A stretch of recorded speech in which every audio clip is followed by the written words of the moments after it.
All right, everybody. Hello. Another night of stocks is officially over. Here are the results and what happened. Now, each person's portfolio is going to be dramatically different.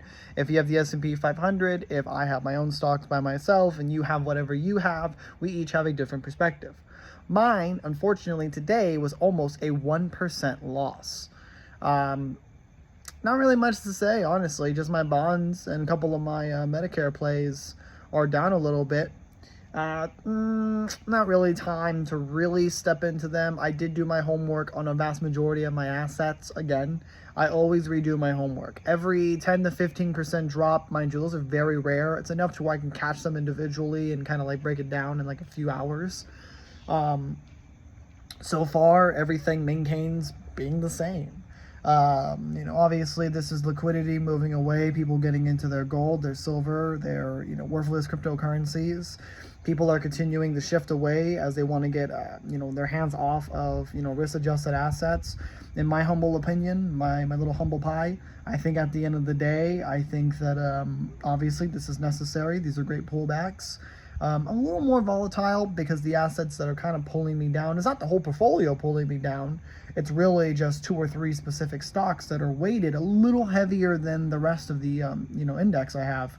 So now really it's about to be watching in a very slow perspective. I mean, I probably threw less than 40-50 bucks in a small nibble because we could wake up Monday morning and the market continues to gap down, or specific assets gap down, pulling down the overall portfolio. So I still remain very optimistic. The only thing I don't have a stop loss on is the treasury trade. The treasury trade could theoretically look to wipe me out just a tiny little bit, but I mean also at the same time, it's not something that worries me too much.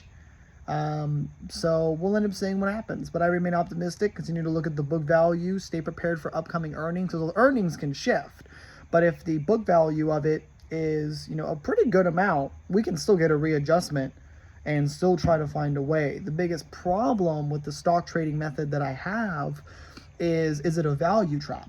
And that's a situation where, honestly, at that point, I would just cut it loose. And I wouldn't even play around with trying to, continuously try to find a bottom. Finding that's going to be very difficult. But for the most part, though, we are staying in a strong position. We're being very careful with what we're doing. And we're staying focused, continued looking for the preservation of capital. And we have cash on the side, meaning I am not stressed at all. I am ready to go. And honestly, at this point, I just wish I had more money.